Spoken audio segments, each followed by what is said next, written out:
Hey everybody, welcome to the Purple Gypsy channel. Thanks for tuning in today. And today's table topic of the evening will be on love, marriage, and relationships. You guys don't know, but I'm going to get y'all updated with me. I am currently married. I was married at the age of 21. I'm still 21. I got married January 16th, earlier this year. And unfortunately, we're not together. We're separated. And that's why I wanted to talk about love, relationships, and marriages, because I feel like that was a big part of my life going just as a collective right now, just growing and just going through life right now. It's so many things that I have learned through marriage in general, with people,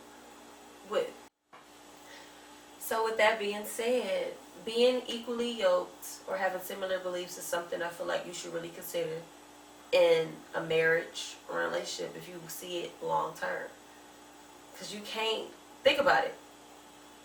How does it really work with somebody who is atheist and somebody who believes in God?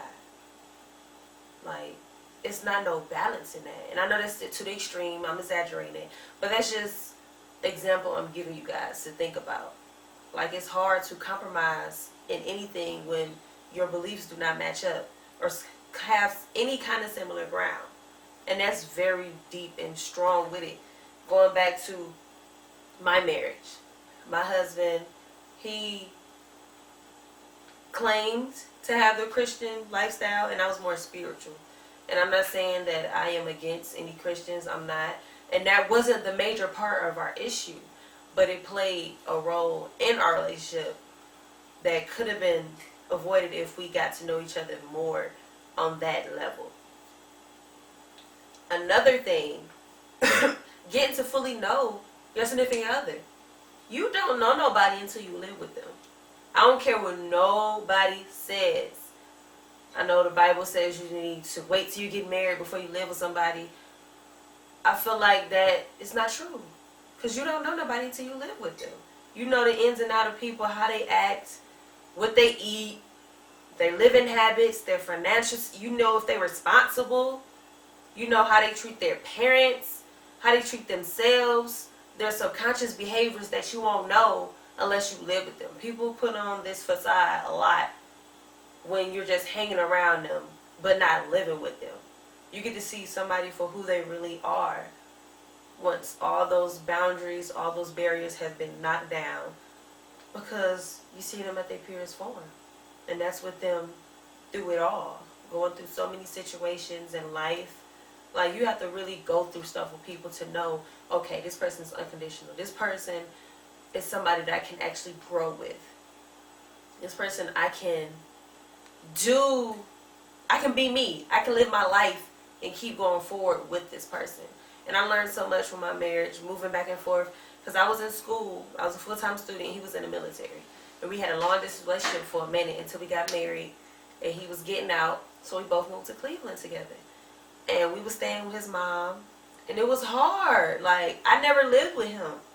Never. This is the first time we lived together continuously. Went to sleep. Woke up together. Lived life, trying to get ourselves together, finding jobs, managing money. It was so hard. Like, I didn't know what I was getting myself into. And I feel like people should really take their time. It's no rush. What you rushing for? There's no need to rush something that is going to always be there if it's meant to be. So take your time. Know that person. And just go from there. Like, I really believe now, when people say, you're too young to get married. Granted, some people do work, like with them arranged marriages, even though I feel like that's probably not what they really want to do, but, I mean, hey, it works for them and it's a part of their culture or religion or whatever. You may speak on that part. But, in general, this is just something that I experienced, and I feel like in this generation, in the USA, because this is where I'm located, people need to take that into consideration, because it really affects a lot, and that can really put a dampen on who you are and where you're trying to go if you rush into things that aren't meant to happen at that moment. And that ties with friendships as well. Like, you should only be with those who are nurturing your, who are feeding your soul and spirit and helping you grow as a person as you're doing in return. Because with anybody, it's a relationship. And you have to know somebody and grow with them in order to continue this relationship. And my last point of the evening is you need to find yourself. Know who you are. Figure out what makes you tick. What makes you happy. What makes you smile. What makes you cry. What is your purpose? What do you need to do to get to where you ultimately need to be? Your destiny. Your path. Like, figure those things out, because it's hard to really be able to be there for somebody when you don't know how to be there for yourself.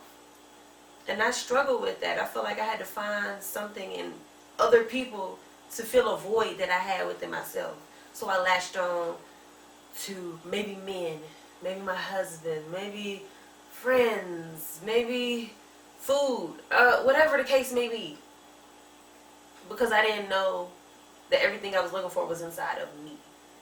So it was really hard to be that person for somebody when you're not that person for yourself. And I have learned so much through these last 2-3 years. And I say college really opened my eyes to a lot. Seeing new people, new faces, new personalities, love in a new light. Like, this was actually my first real love. Everything else was a infatuation. It's something, feelings I never felt before. But this was actually real love, because that person, even though we're separated, we're not together at this moment, we generally care about each other. It's just a timing for everything. You have to read the signs for that. It's a time and place for everything. And sometimes you don't understand at that moment. But when it's ready, when it's time, it will be revealed. And when it's not revealed at that moment, it's just not that time for it. So, on that note, and I want to end you guys with, be patient, be kind, know yourself, and understand what is your worth. Because a lot of people settle because they feel like this is what they have to deal with. Because you haven't really seen better, because you didn't really search for better. You just settle for what is there and what you're comfortable with. So step out of that comfort zone and start unraveling new things. And ultimately be patient and just keep moving forward on this journey of life. Because it's never ending. It's only beginning over and over and over again. And that's what I've been dealing with these last couple of years. And I have so much more to let you guys know and have insight and inspiration and creativity and just motivation to keep moving forward. And I hope to see you guys soon. Like, thumbs up, thumbs down, comment, whatever you want to do, I'm open. Just try to be nice and positive. So, hope to see you soon. Namaste.